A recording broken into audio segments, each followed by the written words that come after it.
You were made to be ruled. In the end, it'll be every man for himself.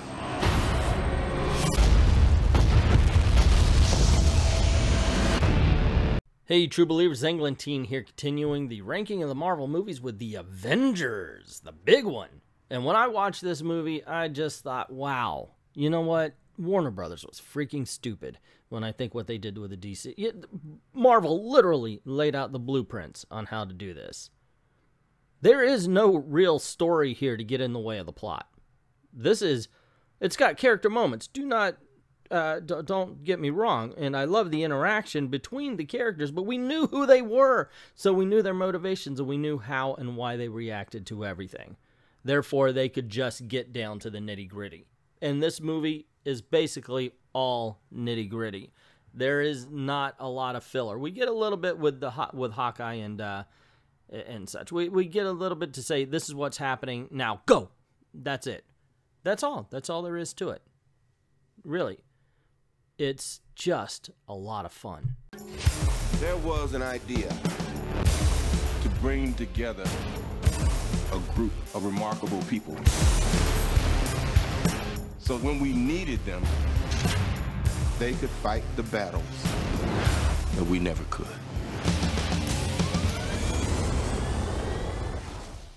And you may be sitting there going, hey, Englentine, are you actually saying that Avengers is a shallow film? Yes! Yes, you get it, yes. This is an incredibly shallow movie, but it's not at the same time. There is not a lot to it because we don't need a lot given to us to understand what's going on, and that is the brilliance of Marvel leading into the Avengers. Now, I think if the only movie, like if you were dropped into seeing the Avengers on its own and you never saw anything else, this was the only, it would not be as good as if you had followed the films before. And in that case, that's where Avengers falters. If you do not have an understanding of who these people already are, you're not getting it from this film. You are getting a touch. You're getting their powers. You're getting just a little bit.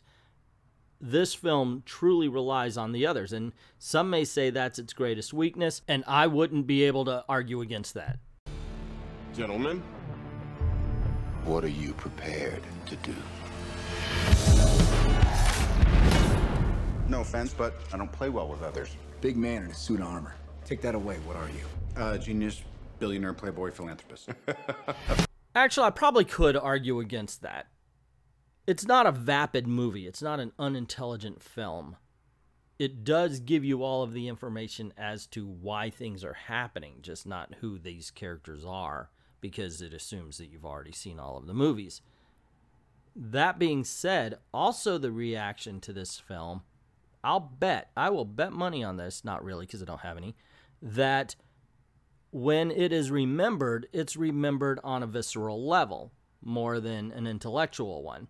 You're not thinking about the psychology of Tony Stark and how he reacts with the Incredible Hulk, or the fact, you're more talking about this scene was cool or that scene was cool and how awesome it was to see Hulk and Thor fight on a hangar deck. And it's more about how the movie made you feel. And let me tell you, even rewatching it, it made me feel good. I liked watching these characters interact together than how you thought about it.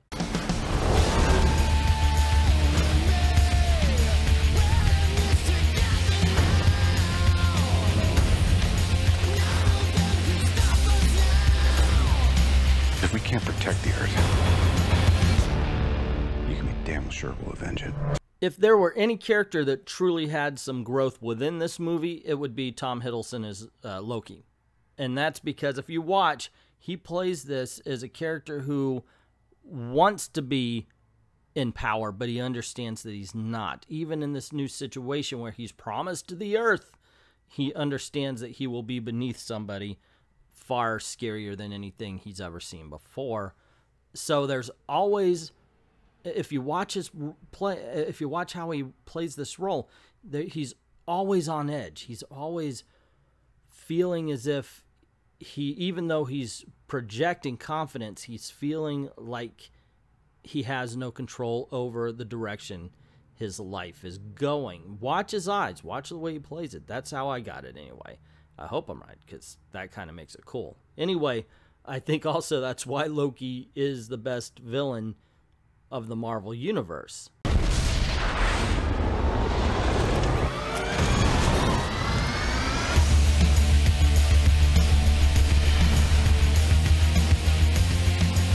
Dr. Banner, your work is unparalleled, and I'm a huge fan of the way you lose control and turn into an enormous green rage monster.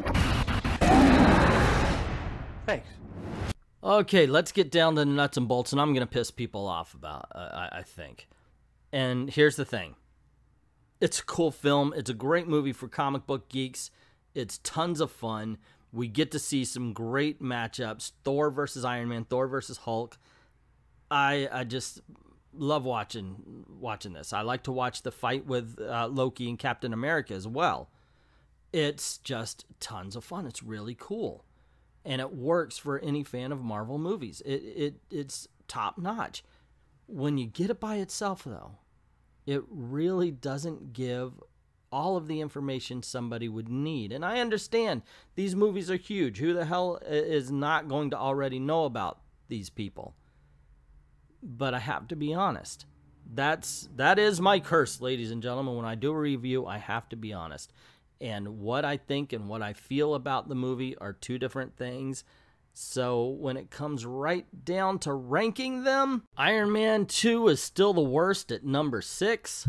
The Incredible Hulk is number 5. Thor slides down to 4th place. Iron Man drops to 3rd place. Avengers debuts at number 2. Meaning Captain America First Avengers sticks the number 1 spot for one more movie. There's just more to it. Avengers is awesome, but there's just more to Captain America First Avenger. What do you think? That's my opinion. What is yours? Where am I right? Where am I wrong?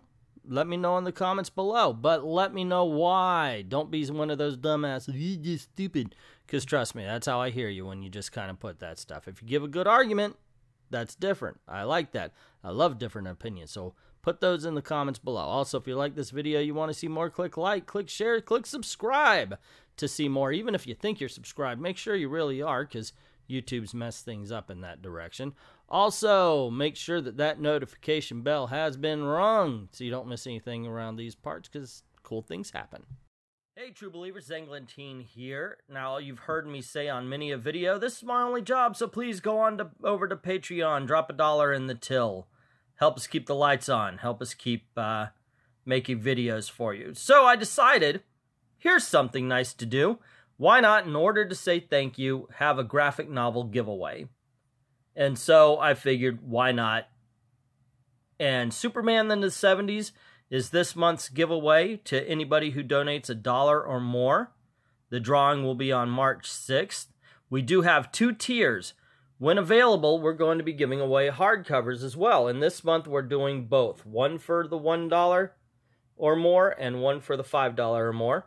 This month's graphic novel is Batman Illustrated by Neil Adams, Volume 2. Just to give you a little look at what it's all about, I've got my copy right in front of me. And a lot of people thought that it was Frank Miller who returned Batman to greatness. But if you ask me, it was Neil Adams. Neil Adams and Denny O'Neil, man, they wrote some great stories. They made some great stories. And Neil Adams' atmospheric art just looks great. It looks amazing. And this book, it is just such a great compilation. And even as you get all of these stories right here, this is the...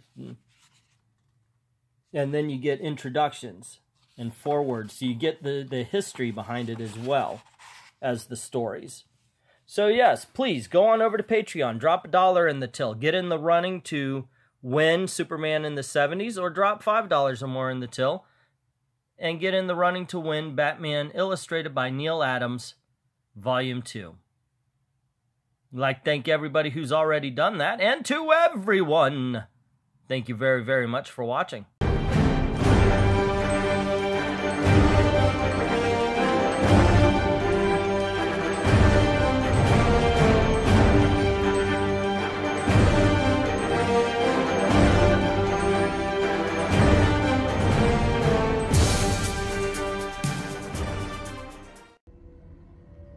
to challenge them.